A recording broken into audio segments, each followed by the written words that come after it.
On this episode of the Mental Health Today show, I'm talking about how to recover from grief and loss.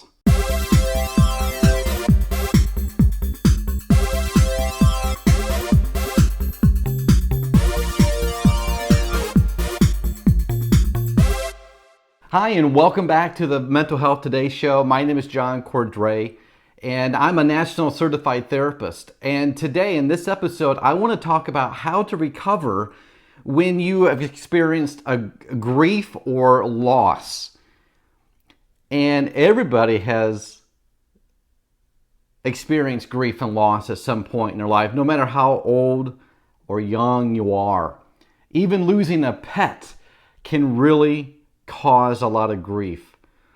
And I remember growing up as a teenager, my very first loss, if you will, was my dog. I grew up with my dog. It was a Basset Hound, and we did everything together. And I grew up with my dog. I was very young when we got my dog as a puppy, and we did everything together.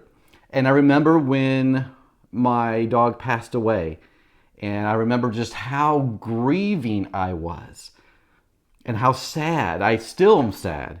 And then I experienced loss of my grandfather.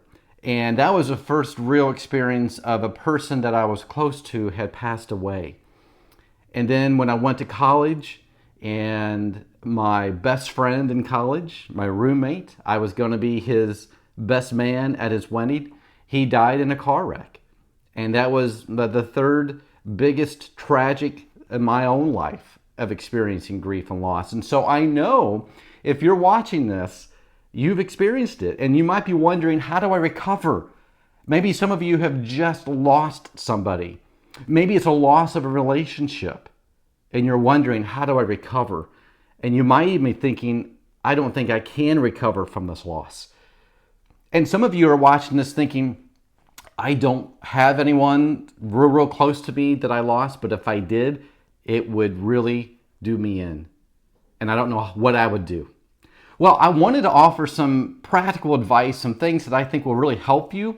These are things that I've talked with clients that come to see me who have lost a loved one.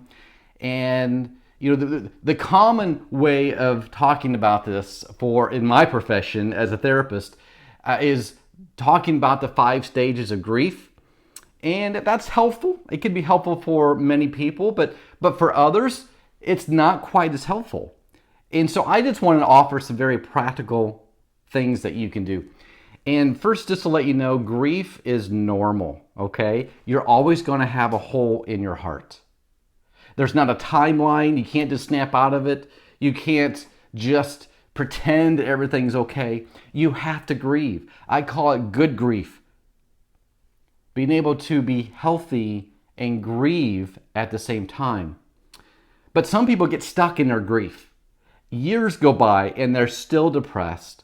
Years go by and they still can't think of maybe starting a new relationship or moving forward. They feel like they have to have maybe a shrine, if you will, where their room or their items are in the house and they're very well preserved. But there's got to be a time where you grieve, but you also move on. But there's not a time. That's where it gets a little sticky, because how do you know you've grieved enough and you're able to move on versus how do you know you're stuck in your grief and can't move on? Well, that's where it gets tricky. But I always tell people that there's not a timeline, not really a timeline. Now, if it goes beyond a year, I would say that's pretty long. If you're stuck and you're depressed and you can't move on. But the very first thing I would say is when you experience a loss and you're grieving, it's very important to surround yourself with people who also knew that person. And you can talk with them and share good memories and cry together and grieve together. I would just encourage you, do not grieve by yourself. Don't withdraw and isolate. You're going to be tempted to do that. If it's someone who is very, very close to you, you've had this relationship for so long and now that person is gone, you might be tempted to isolate yourself and withdraw from the world and say, no, I don't need help. I don't need anyone to be there for me. I don't need comfort. I'm going to do this on my own. And to a certain point, that's okay if that's your personality, but don't keep doing that, because I don't want you to get stuck. Grieving needs to be a part of other people as well. And don't forget, other people who know that person or knew that person need your support too. And just talking about and reminiscing about the good memories. And I also know part of complex grief is how do you deal with or reconcile losing a loved one, but you didn't have a very good relationship and you have regret. And you're thinking, well, I should have done this before this person is gone. Well, you need to talk through that as well. And a lot of you might need to talk to a therapist. Go into a grief support group or talking to an individual therapist. Very healthy. It's a very good thing for you to do. And so everyone's different when it comes to losing and grieving. And I just want to encourage you, number one, don't pretend you have it all together, because you don't.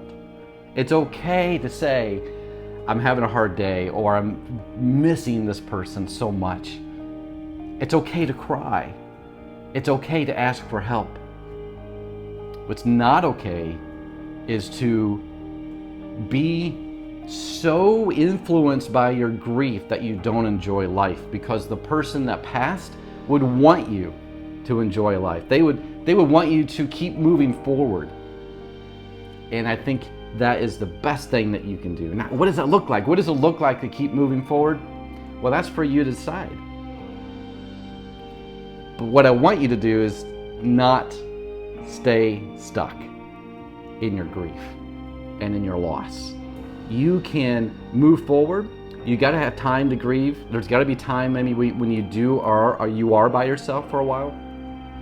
But then there's a time where you need people around you to surround you and encourage you. When I lost my best friend in college, I remember that so distinctly. I was in the hospital. He got in a car wreck. He didn't die immediately. I walked into the ER, and there his mom was on the phone with the doctor saying to his mom that Mark, my friend, was gone. And I remember I was the very first one that Mark's mom saw, and she hugged me and she said, John, I lost him. And she hugged me so tight, it was almost like she was hugging me or her son to say goodbye. And so you need people. You need people in your life. And I remember that night, I was still in college, and all my college friends who knew Mark gathered together, and it was so helpful to move on and to talk about all the good things. And that's what I want you to do. If you struggled with a loss in your life recently, or maybe it's been a while, but you're still grieving and you still have that hole in your heart, you need to celebrate that person's life and how they changed you, and keep living and keep moving forward and helping other people in their grief. That would honor them. And so I want to encourage you to keep moving forward in your grief and your loss. Well, that's all for today. Thank you so much for tuning in to the Mental Health Today show. My name is John Cordray. I'm a National Certified Therapist, and I'll see you next time. And as always, take care of yourself.